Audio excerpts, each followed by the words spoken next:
Joe, hey, we're back at it after a fantastic 2022 and 2023 is off and running. How you doing, boss? I'm doing good, buddy. Good to see you. Good to see you. Welcome to the world of the unemployed. Yes. Not yet, brother. Not yet. I got till June. I got till June, and I am gonna soak every second of that in. It's a weird feeling to be able to close the career in Fall Creek at the end of the school year. But I'm telling you right now, we still got a long ways to go, and I can't wait. I'm gonna soak in every second with these kids and these teachers and the community. Is just like it's the best place in it's the best place ever. So I'm so excited to do that. And it's interesting because we were kind of talking about it this week. There's not a lot of times where for those of you who don't know, I'm leaving my position as superintendent at the end of the school year, but there's not a lot of times that you can leave the superintendent job for not running to another superintendent job, or B, when you feel like you're getting pushed out. Like that's kind of the two reasons that people leave superintendent's job. They run to somebody else. They said they run to something else, or they're told they can't come back. Like that's the two spots, right? And I'm to not be in either of those spots, and to just to be in a spot where I'm like it's just somebody else's turn is a really incredible feeling, but it's weird because I think you get to that spot where you're like everything was really comfortable and we've got a great group of people and but somebody else should get a chance to do it. Somebody else should get a chance to run it. And man, it's it's um it's going to be cool to watch to see what's next because they're just incredible people. And the one thing I told our staff, I've told them for years, is that if you feel the way that I feel when I talk about you, then you're going to feel really good about the work that you do because every single time I talk about these people, I get choked up or I get excited, and they're incredible and somebody else should get a chance to do that. So yes, the world of the unemployed is around the corner. So I'm telling you, if anybody needs anything, like I can do a little roofing here and there. I can do some yard work, but other than that, that's all I got. I can do some snow removal. But I only do snow removal in July, Jimmy. So let's be honest about that. So there's this I got this month of July, I'll do some snow removal, but after that, I don't know what I'm gonna do. How are you? Well, buddy, Enough about me, man. Thank you. I'm excited, but we'll deal with that later. So, how are you doing? I'm doing good. Congratulations. Thank I'm you. really, really happy for you. And you have so much to be proud of. And what a great, if you've never been to Fall Creek, Wisconsin, literally one day I expect to, turn on Netflix or turn on some of the Hallmark channel, and there's going to be a Christmas episode in Fall Creek, Wisconsin, because there's something magical about it, right?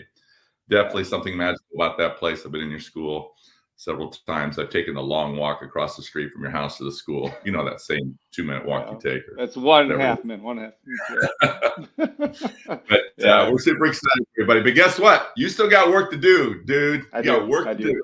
So, I do, man. I um, do. Yeah, we're excited about it, and I think that it'll be fun to watch the next part of it. But this is an opportunity for us to go and just continue to help schools grow and get and help leaders. And I think that's been really passion of mine and ours over the course of the last couple of years is to just help people because when it comes down to it, you get into this job, you get into the administration job, and then you think about all the stuff that you learned along the way within the degree to get the job and there's just like the logistics of the job are not talked about enough in terms of how you build capacity to lead, how you go through getting some momentum for you, getting some momentum for your staff. And that needs to be talked about because I think leaders get pushed to the side or they get pushed out or they think that they end up getting in a situation where they're like, it must be better somewhere else. And then they go somewhere else and it's the same thing. And so, if we can help them be in a spot where they can grow some momentum, not only for the work that they do as the leader in that space, but for the people that they lead, now all of a sudden we got more people moving, more momentum, and then we're not popping around all over the place looking for the perfect job because the perfect job is not well, the perfect job actually is out there. It's in Fall Creek, Wisconsin. It's a superintendent job if anybody wants it. But other than that, there's not a lot out there that's perfect, and it's perfect because of the people. And if you can connect with the people and figure out a way to make sure everybody's moving, that's great. But that's not what gets discussed in classes and getting your degrees and everything. They're not talking about that. They're talking about leadership at such a high level, or business and finance, or legalities, and but not about developing capacity to lead. And I hope that's something that we can do for people. yeah. Yeah, it's such a good point there, right? The whole idea, the evolution of leadership, right? Hmm. How we're continuously evolving in the role, if we want to, right? And that takes a lot of reflection, takes a lot of self-awareness, and quite frankly, it takes a lot of effort and time and Hmm. change on our part, right? The vulnerability and the willingness to want to change, because none of us have a monopoly on it. I'm looking at the people that are jumping in here. Good morning, Josh and Frank and Michael. Thank you so much for joining us, and those that are here this morning. It's a reminder, right? We all go into the job. They give us the keys. We want to be great. We do the best we can, and this is why Joe and I and others like all of you here continue to do what you do, and that is, how do we continue to grow and support our own profession, right? Hmm. That's Hmm. what we love to do. Yeah. We know it's hard. I just shared this week, leadership is hard, people. We know it is. But at the same time, it's supposed to be rewarding. Right. And I think that's our responsibility, to find all the good, all the Hmm. things that are going well, and all the things that are yet to be done, right? And that's giving the future generation, the leaders that are to come, give them hope that yes, you can still make a difference, you can make a change, you can do great things, you can build these communities. And more importantly, Joe, as you said, it's still about the connection. It's about the Right. relationships, about the people. And that's the thing, Joe, you'll see when you walk out, right? That's never going away. And that's the Yeah. thing I always share with people, especially when they leave one job, they're conflicted. Should I leave a job and go to another job? But Jimmy, I love the people. I love the community. I said, I know you understand this, but you will also love the job and love the community and love the people in the other environment. You know why? Because that's because of you. That's Yeah. what you that's what you bring to it. It'll be whatever you want it to be, because they don't see that the fact that the consistent variable is them. The reason you love the people is because you created part of that, and you Right. can create that again. And now you grow all these communities, and you can be a part of that. So for all the school leaders who, over the years have changed, I worked in 3 school districts my entire career. That's it, 3. But relationships that have lasted a lifetime, memories that have lasted a lifetime, connections that have lasted a lifetime, and the full Hmm. circle of coming back and reconnecting with those individuals Hmm. has been really awesome. So Yeah. again, congratulations to you, and thank you to all those leaders out there. We send you prayers and blessings and Hmm. positive thoughts. Keep moving forward. You're getting it done, and so we're really proud of you. And thank you so much. And thank you for joining us. And whatever we can do It's to help in any way, I hope you won't ever hesitate to reach out. right. And I think we've been thinking a lot about, we talk about a lot about leadership and what that really looks like, and how do we make sure that we help people move forward. And it reminds me of we were having a conversation. I was doing the DA. You're doing the DA Leadership Academy this summit this week, Jimmy, in Yep. New Orleans, which is going to be a really cool thing. We were doing one a couple. I was doing the aspire. I do the aspiring administrator series. So anybody that's looking to be a superintendent and get into this nine-day series. 6 of them are virtual and 3 of them are on site. But we bring superintendents from all over the country into these conversations. And when you were talking, one of the things that it reminded me of was Susan Enfield is a superintendent in Nevada right now, and we were having a conversation with her with the group, and she was talking about the difference between the job and the work.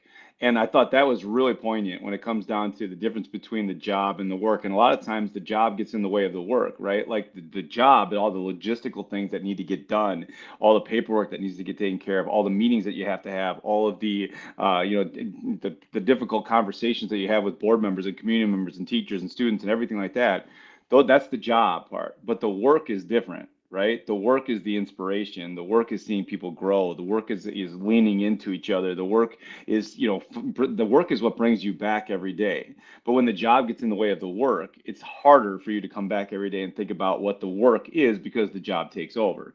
And if we can help people with that piece of it, if we can help people connect the job and the work, or figure out a way to make sure that the job doesn't take over the work, now we put ourselves in a different position. And a lot of times what I try to tell people is, when we're in this situation, with if the work is why we do it, right? The work is why we do it. The inspiration is why we do it. The connection is why we do it. The helping people is why we do it. If the work is the why piece of it, like, what are we taking care of on the job end to make sure that the work is embedded in the job?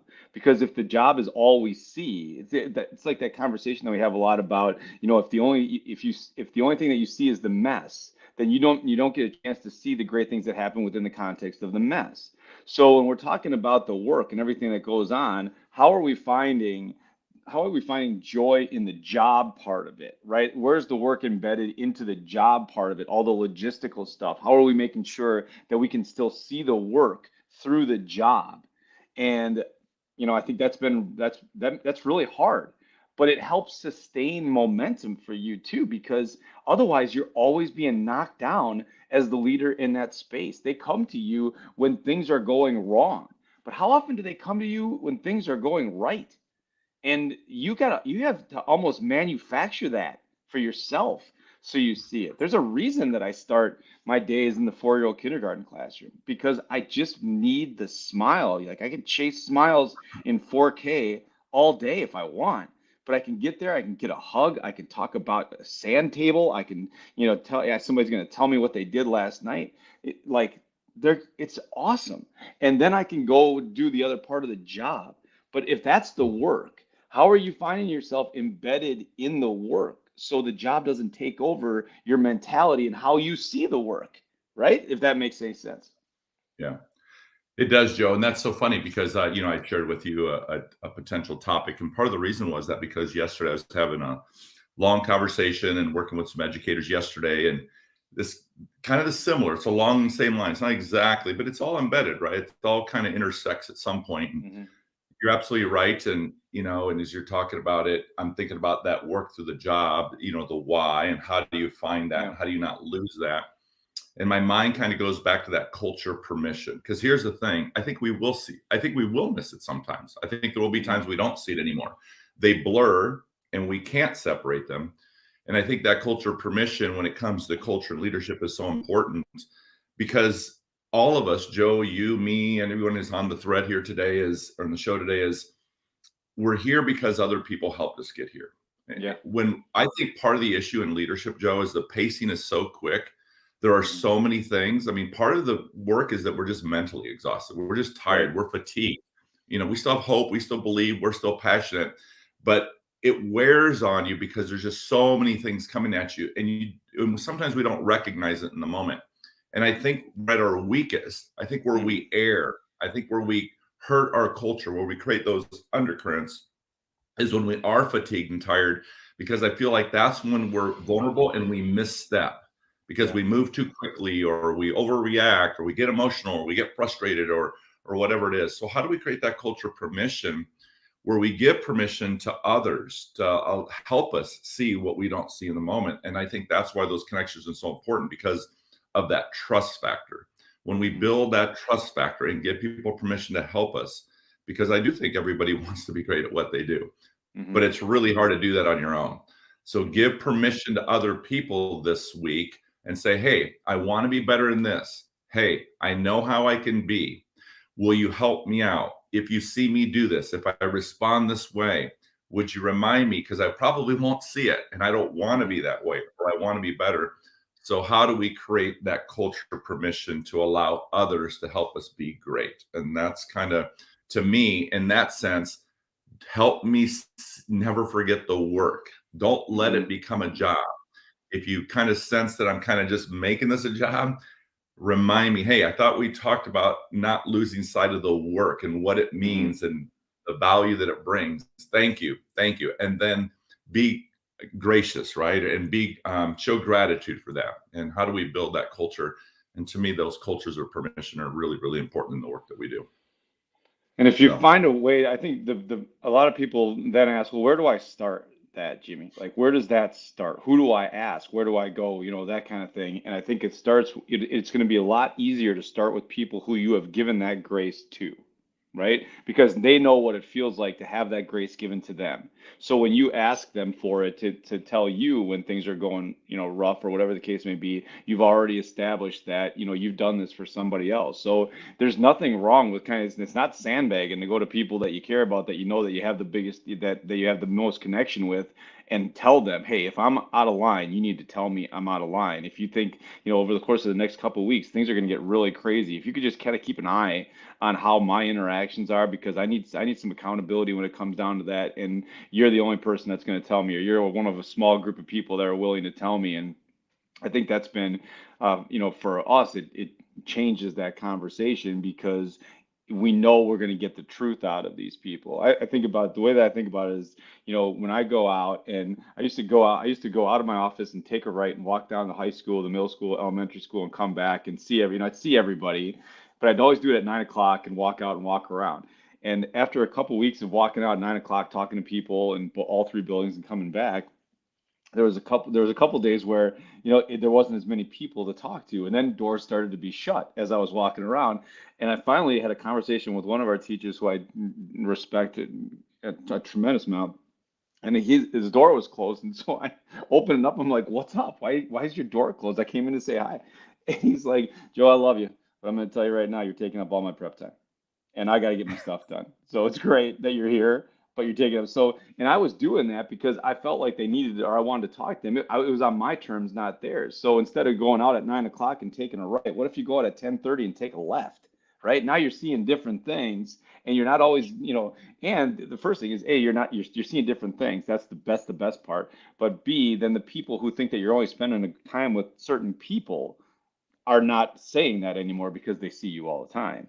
So we got to be real cognizant of the people that we serve, but at the same time, put yourself logistically in a situation that you can develop some trust, because when you have the conversation that you're having or that you want to have right now with, let me know what's going to happen, or let me know if I get out of line, you need people that are willing to say it to you, and not willing to say it because you're the principal or because you're the superintendent or whatever the case may be. Because no matter what, regardless of your relationship with anybody that you lead, regardless of any relationship, you have to understand that the position precedes the personality in every single situation, right? That you are always the principal, you are always the superintendent, you are always the director.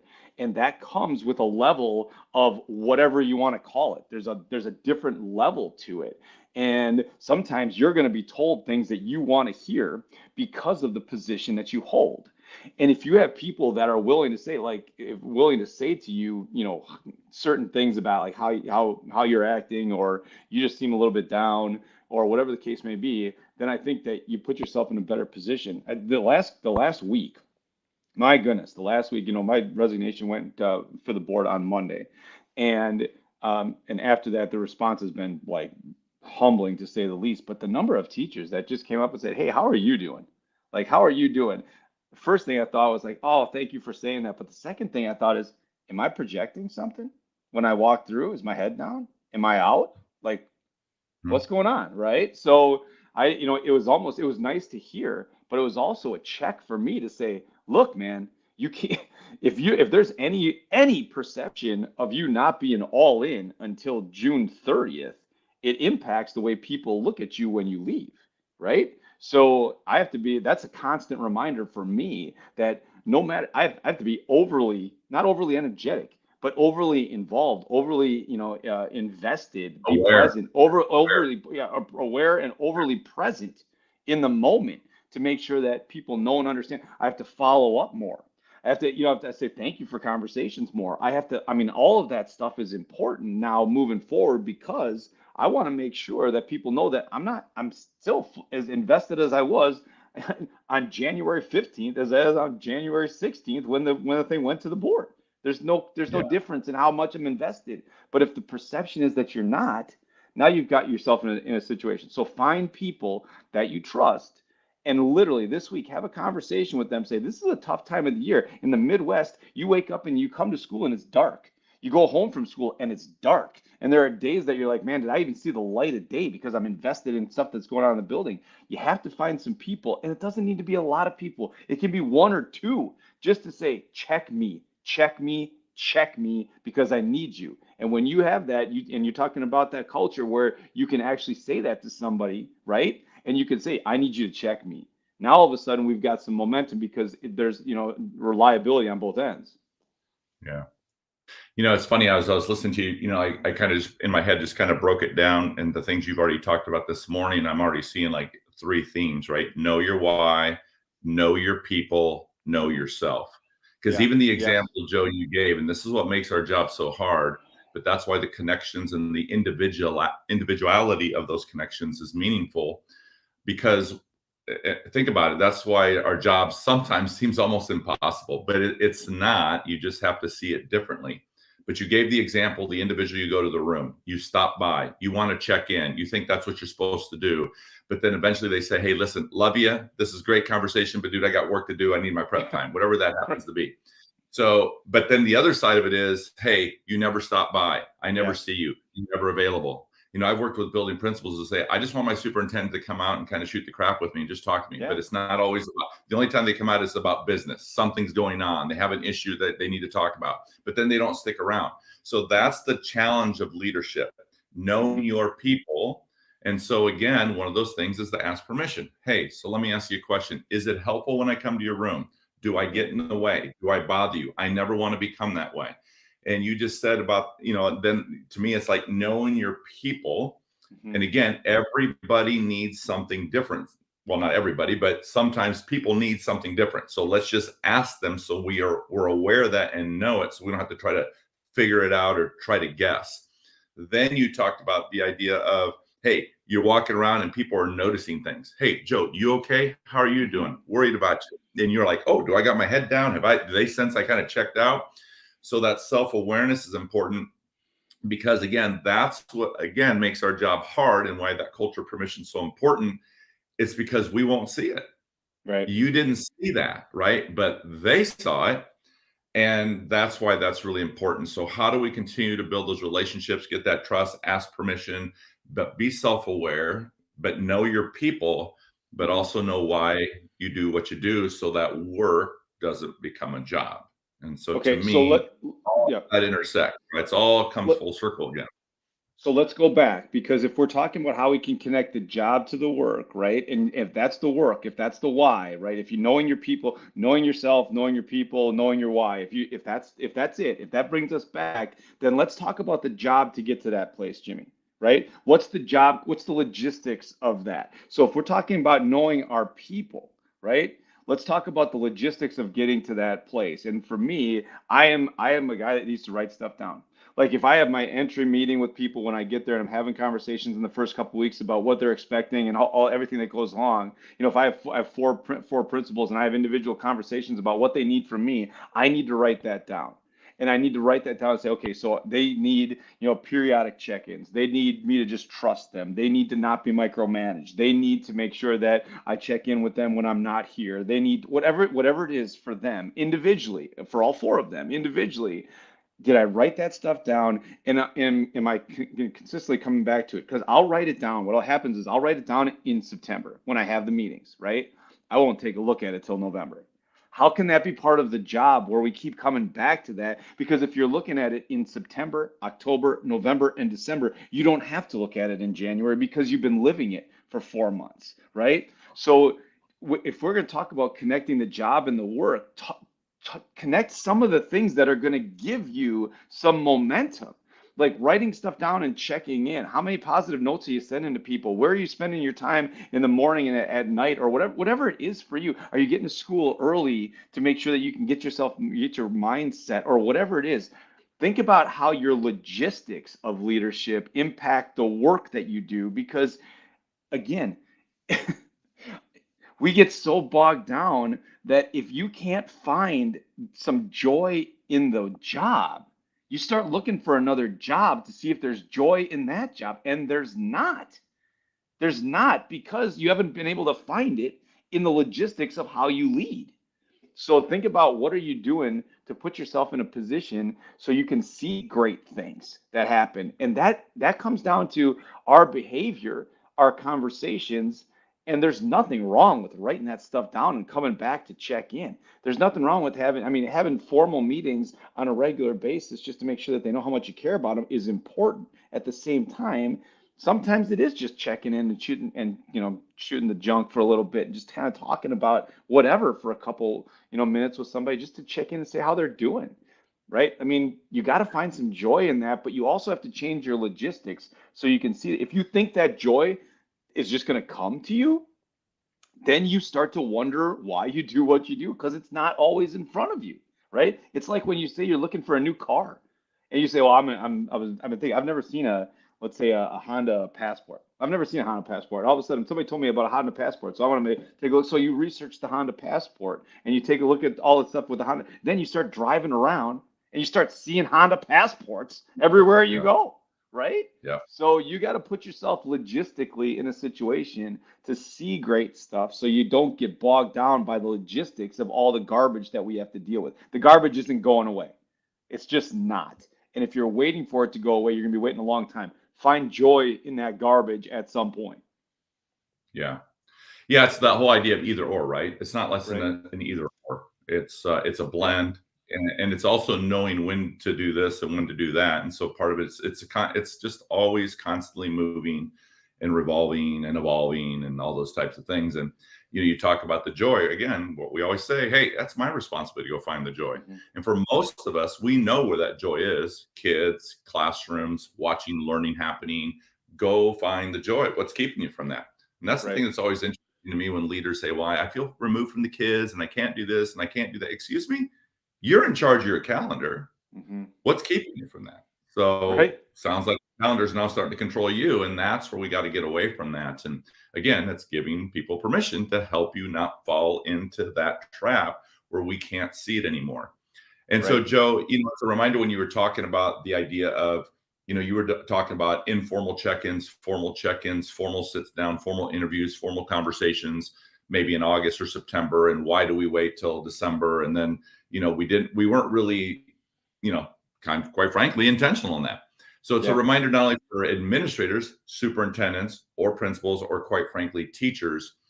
We're believers that you should be sitting down with your people formally on a regular basis. Hmm. Look, think about from a classroom teacher perspective. Almost every teacher that I know in August does some sort of activity, some sort of lesson, Google Doc, maybe a note card, maybe a worksheet that says, hey, kind of the get to know the student in the beginning of the year, Hmm. right? Asking them all these questions. But exactly what you said is we do that in August.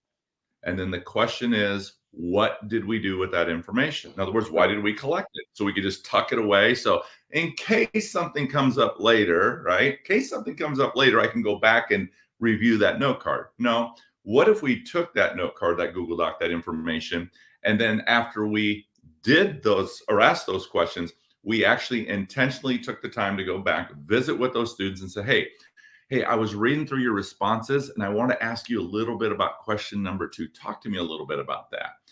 Hmm. It's a reminder of the story that everybody has a story, but it's the intentionality, it's the investment of time. It's the fact that you cared enough to even come back, that you actually read it, that you wanted to be curious about it.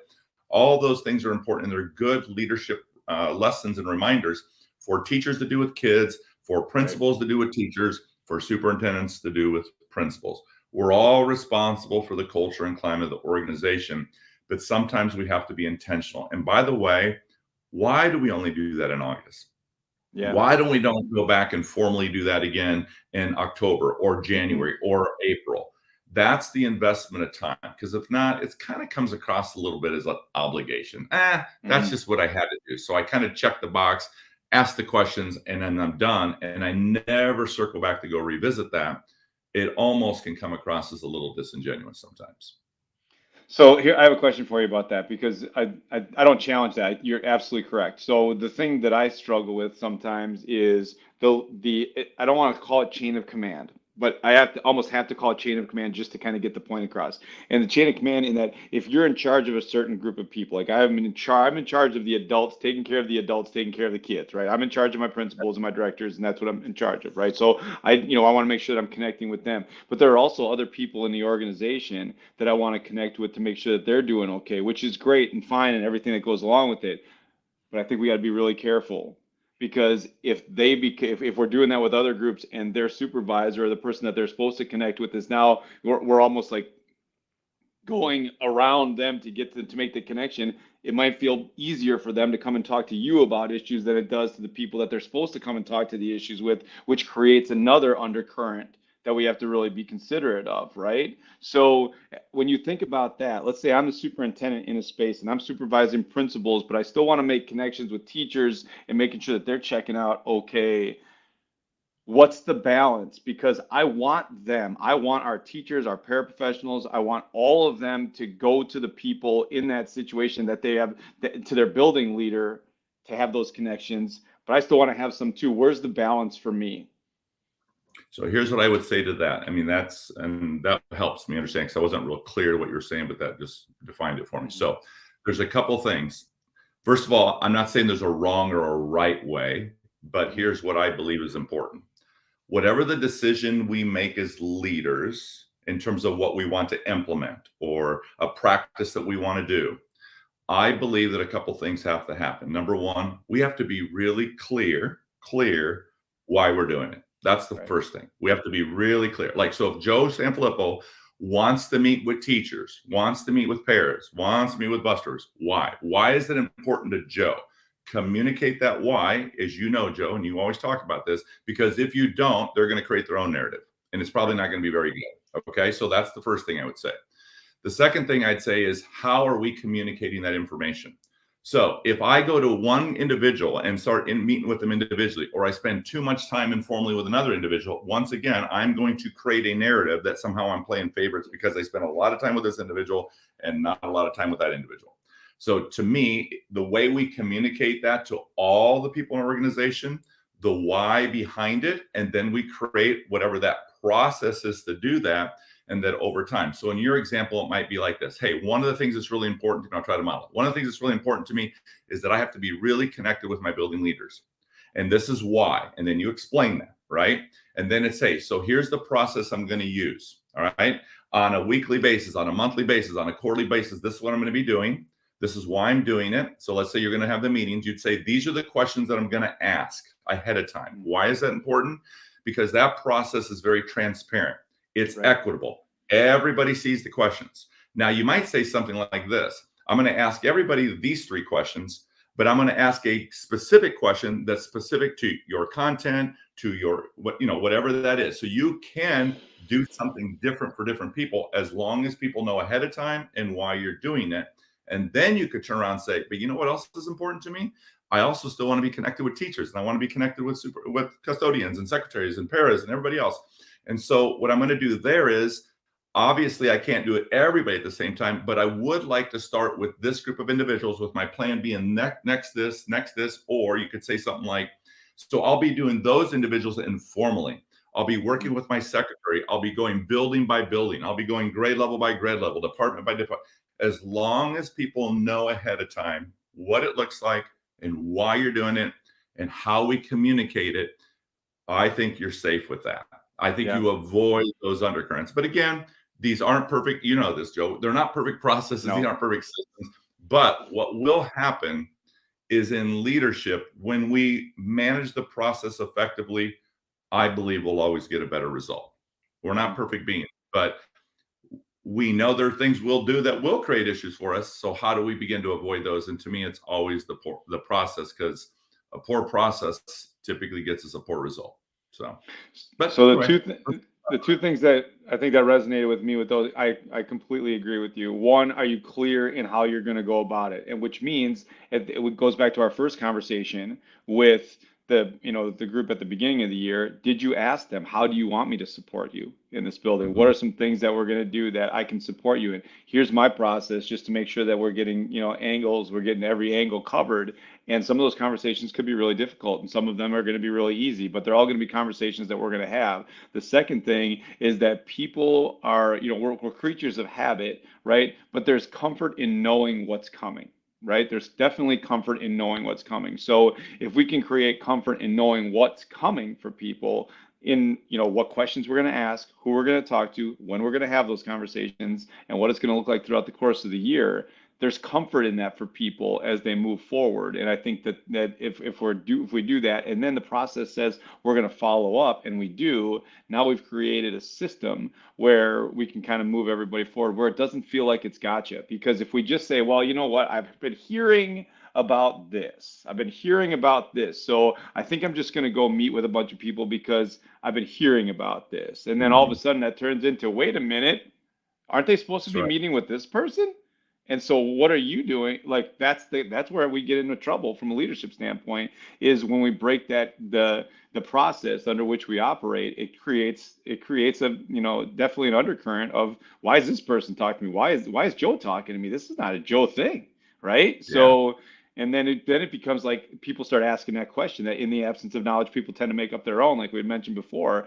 All of a sudden that turns into, oh my gosh, am I in trouble? Oh my gosh, do we have to do something different? Oh my gosh, I can't believe, like, why is this, that kind of stuff. So we want to be very clear and consistent in that. And it helps everybody along the way. And if you've had the conversation with the people that you lead, if it's teachers, if it's principals, if it's directors, if it's assistant superintendents, whatever, if you've had that conversation up front to say this is how we're going to operate, then when you operate in that manner, that's where your comfort level comes in, and then people are more comfortable to tell you about, I don't like this, and this is why I don't like it, or I do like this, but I don't like this part of it, because they know that there's it's predictable when it comes down to it. That's right. My friend, how time flies when we're that was a lot. We didn't get to any of the topic stuff we were talking about. That's right. We want to thank all of you on the show this morning. Hey, thank you for the comments. If you haven't had a chance to take a look at the comments, thank you, Shannon. Thank you, Sue. Thank you, Elizabeth, Mike, Neil, Frank, all of you guys that joined us this morning. Look at the thread. Look at the comments. I love some of the things that were shared out this morning. So well done, Shannon. Well done, Neil, and others for sharing some of your practices, some of the things you do. Those things matter. They influence people. They teach us. They give us some tools, some things to think about. It gives us an opportunity to reflect. So that's why we do the show. None of us proclaim to have a monopoly on this, but hopefully we share something that at least might get you to think. And our job, hopefully, is that, or at least our goal is that we help you become a better version of yourself. So Joe, my friend, thank you so much for another great morning. I've missed you, my friend. So it's good to be back together on the weekly show. For those of you who followed us or those of you who listen, we would appreciate it if you give us a like, you subscribe to the weekly show, or that you share it with another colleague. And hopefully in some way it can help them as well. So, all right, brother. All right, brother. Peace out. See you this week. Okay. And, I'll see you on Monday. Oh, by the way, I did want to say something. For those of you who need some Go Crickets gear, Joe needs to get rid of it. Start reaching out to him. Go Crickets, baby. No. I tell you, Jimmy, understand this. We talked to Allie about moving on, she said the one thing she said to me was, Daddy, you can do whatever you want, but I don't need you walking around this house with anybody else's colors on. Right? So being a superintendent in the next couple of years is not a thing, which also means if I'm looking for money over the course of the next, I'm just going to sell half my Go Cricket stuff, buy a new house. I'll be good. We're fine. I mean, I got enough stuff for a couple of years. You're wearing it. Everybody's wearing it. The Go Cricket stuff is everywhere, man. Everybody wants a piece of this, but I do have t-shirts left over if anybody needs some. That's right. All right, brother. Good luck. Thank you so much, everybody. We'll see you next week. Take care. I'll see you. Take